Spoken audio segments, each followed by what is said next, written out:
केंद्र सरकार का ईपीएस पेंशन पर बड़ा फैसला जारी। मिनिमम पेंशन में बढ़ोतरी को लेकर फाइनल तारीख जारी। 65 लाख पेंशन धारकों को मिलेगा बड़ा तोहफा। पेंशन को लेकर 2 नए नियम जारी हो गए हैं, जिसका सीधा असर पेंशन पर होगा। अभी अभी का नया फैसला आया है। देखिए वीडियो में पूरी रिपोर्ट। जी हाँ पेंशन धारकों, आप सभी ने बिल्कुल ही सही सुना है। आप सभी पेंशन धारकों के लिए इस वक्त की 2 इंपॉर्टेंट और महत्वपूर्ण खबरें लेकर आज की इस वीडियो के अंदर हाजिर हो चुके हैं। जी हाँ दोस्तों, पेंशन धारकों के लिए बहुत ही इंपॉर्टेंट खबरें हैं। जी हाँ दोस्तों, ईपीएस 95 हायर पेंशन को लेकर पहली बड़ी खबर की बात करें तो 10,000 रुपये न्यूनतम पेंशन, गलत कैलकुलेशन पर लोकसभा में दहाड़े सांसद, कर्मचारी भविष्य निधि संगठन और मोदी सरकार पर दबाव बढ़ा दिया है। दोस्तों, इसको लेकर आज की इस वीडियो के अंदर बात करेंगे कि आखिरकार ईपीएस 95 हायर पेंशन योजना को लेकर लोकसभा से कौन कौन से सांसद दहाड़े और आप सभी के लिए क्या बड़ी खबर निकल कर आई, जिसमें यहां पर कर्मचारी भविष्य निधि संगठन और मोदी सरकार पर दबाव बनता हुआ दिखाई दे रहा है। तो इसके बारे में भी दोस्तों आज की इस वीडियो के अंदर बात की जाएगी। साथ ही साथ बात करेंगे कर्मचारी पेंशन योजना 1995 को लेकर बड़ी खबर है कि पेंशन फंड का कॉर्पस तो बढ़ रहा है तेजी से, लेकिन ईपीएस 95 पेंशन नहीं बढ़ रही है। लोकसभा में बुरी फंसी सरकार। तो आखिरकार लोकसभा के अंदर सरकार को कैसे घेरा गया है, आप सभी के लिए 2 प्रमुख बड़ी खबरें जो हैं संसद और लोकसभा से निकल कर आ रही है। तो इनके बारे में दोस्तों विस्तार से चर्चा आज की इस वीडियो के अंदर करने वाली हैं। इसलिए हम सभी पेंशन धारकों से निवेदन करते हैं कि दोस्तों आज की इस वीडियो को आप लास्ट तक देखिएगा। साथ ही अगर हमारे चैनल पर नए हैं तो दोस्तों यहाँ पर चैनल को सब्सक्राइब भी कर लीजिएगा। जी हाँ दोस्तों, बात हम सभी के लिए करें तो लोकसभा से आप सभी के लिए बड़ी खबरें आ रही हैं पेंशन को लेकर। लगातार आप सभी के लिए अपडेट हम इस वीडियो के माध्यम से, इस चैनल के माध्यम से देते आ रही हैं। इसलिए चैनल को आप जरूर सब्सक्राइब करके रखें और वीडियो को आप लास्ट तक देखते रहिएगा। दोस्तों लास्ट तक देखेंगे तो ही आपको पूरी जानकारी समझ में आएगी। वीडियो को अगर आधो अधूरा देखते हैं तो दोस्तों आपको पूरी जानकारी समझ में नहीं आएगी। तो चलिए पहली बड़ी खबर की बात करते हैं। तो दोस्तों ईपीएस 95 हायर और मिनिमम पेंशन को लेकर आप सभी के लिए यहाँ पर बहुत ही बड़ी खबर निकल कर आ रही है कि 10,000 रुपए की न्यूनतम पेंशन और साथ ही गलत कैलकुलेशन पर लोकसभा में दहाड़ी सांसद, ईपीएफओ और मोदी सरकार पर दबाव। जी हाँ दोस्तों, आखिरकार क्या बड़ी खबर है, चलिए पूरा विस्तार से जानती हैं। दोस्तों सुप्रीम कोर्ट के आदेश के बाद ही ईपीएफओ अपनी मनमानी कर रहा है। सांसद एनके प्रेमचंद्र ने सुप्रीम कोर्ट के यहाँ पर का जिक्र कर दिया। वहीं बढ़ी हुई पेंशन का हक न मिलने पर, समय पर दोस्तों पेंशन न मिलने और प्रो राटा कैलकुलेशन पर सरकार से कई सवाल पूछे हैं।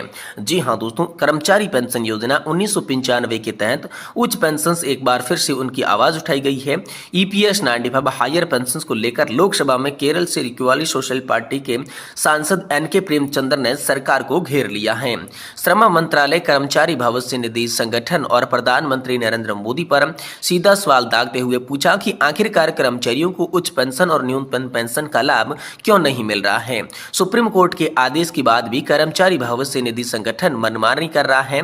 सांसद एनके प्रेमचंद्र ने सुप्रीम कोर्ट के 4 जनवरी 2022 का जिक्र करते हुए कहा कि 3 बातों पर जोर दिया गया है: बढ़ी हुई पेंशन का हक न मिलने, समय पर पेंशन न मिलने और प्रो राटा कैलकुलेशन को लेकर सरकार पर कई सवाल उन्होंने दागे। सांसद ने कहा कि अभी तक कर्मचारियों को पीएफ फंड में हर माह कटौती होती रहती है, लेकिन पेंशन के तहत सुविधा नहीं मिल पाती है।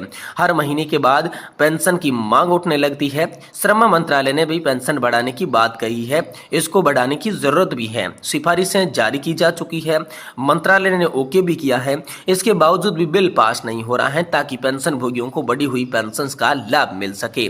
मौजूद समय में किसी को 3,000 रुपए, किसी को 4,000 रुपए, किसी को 2,000 रुपए तक की पेंशन मिल रही है, जबकि करीब 10,000 रुपए की पेंशन उन्हें मिलनी चाहिए।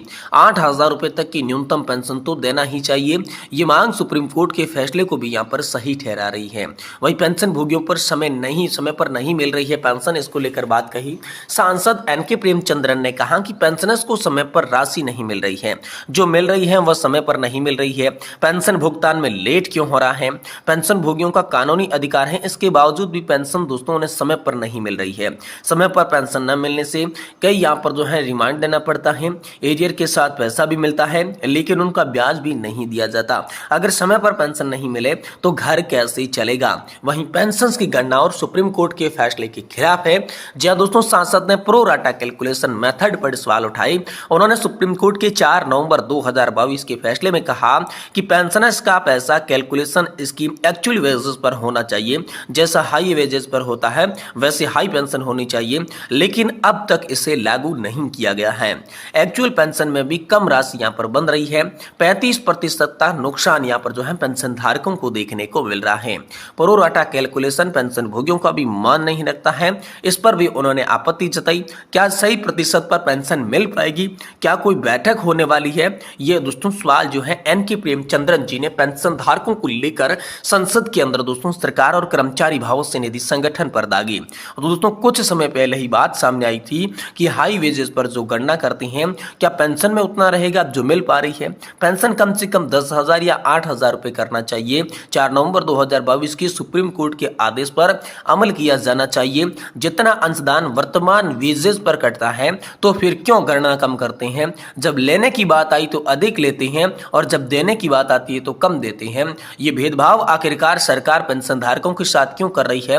कर्मचारी भविष्य निधि संगठन पेंशन धारकों के साथ क्यों कर रहा है? ऐसा दोस्तों यहाँ पर आप सभी के लिए सांसद एनके प्रेमचंद्रन जी ने लोकसभा के अंदर दोस्तों केरल के जो रेगुलरी सोशलिस्ट पार्टी के सांसद हैं उन्होंने सरकार, कर्मचारी भविष्य निधि संगठन और श्रम मंत्रालय को घेरा और उनके सामने ये सवाल रखे कि आखिर सरकार जवाब दे कि जब सरकार में अंशदान लेने की बात आती है तो सबसे पहले लेती है, लेकिन पेंशन देने की बात आती है तो सरकार पीछे क्यों हट जाती है?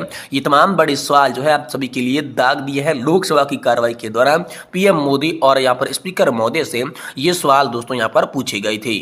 वहीं दोस्तों कर्मचारी पेंशन योजना 1995 को लेकर पेंशन फंड का कॉर्पस तो तेजी से बढ़ रहा है, लेकिन ईपीएस 95 पेंशन क्यों नहीं बढ़ रही? लोकसभा में इसको लेकर यहां पर सरकार फंस चुकी है। जी हां दोस्तों, ईपीएस 95 पेंशन के मुद्दे को रखते हुए कोल्हापुर सांसद छत्रपति साहू महाराज ने भी सवाल दागे। पेंशनर्स का कॉर्पस 2022-23 में मिला 51,000 करोड़ रुपए का ब्याज, न्यूनतम पेंशन 9,000 रुपए तक करने की मांग। वहीं पेंशन भोगियों की तकलीफ दूर करने की 4 प्रमुख मांगे आपके सामने रखी। तो चलिए आपको 4 प्रमुख मांगे विस्तार से बताती हैं। देखिए, कर्मचारी पेंशन योजना 1995 में कर्मचारी भविष्य निधि संगठन यानी कि दोस्तों ईपीएफओ के और साथ ही केंद्र की मोदी सरकार और देश के 78 लाख पेंशन भोगियों का दर्द जो है वो लोकसभा में सलका है। जी हाँ दोस्तों, सरकार और कर्मचारी भविष्य निधि संगठन को घेरते हुए महाराष्ट्र के सांसद ने सरकार से ईपीएस 95 न्यूनतम पेंशन पर तीखे सवाल दाग दिए हैं। कोल्हापुर के सांसद छत्रपति साहू महाराज ने मांग किया कि ईपीएस 95 के तहत सेवानिवृत्त कर्मचारियों की पेंशन 9,000 रुपए प्रति माह किया जाए और भविष्य के लिए महंगाई निर्देशों से इन्हें जोड़ा जाए। महंगाई से पेंशन सुरक्षित नहीं है। इसके अलावा पिछले 10 वर्षों से 1 रुपया भी यहाँ पर जो है नहीं बढ़ाया गया है। सरकार का ध्यान इस ओर आखिरकार आकृष्ट क्यों नहीं हो पा रहा है? देश भर के 75 लाख सेवानिवृत्त ईपीएस 95 पेंशन भोगियों से संबंधित है। पेंशन धारकों की हालत दयनीय है। उन्हें कम से कम 1451 रुपए का सेवानिवृत्ति वेतन दिया जा रहा है। घरेलू गैस सिलेंडर की कीमत भी 1200 रुपए है। इस स्थिति में औसत 1451 रुपए में कैसे वे जी पाएंगे? साहू छत्रपति जी ने आंकड़े बताते हुए पेंशन फंड में कॉर्पस भी बढ़ा है।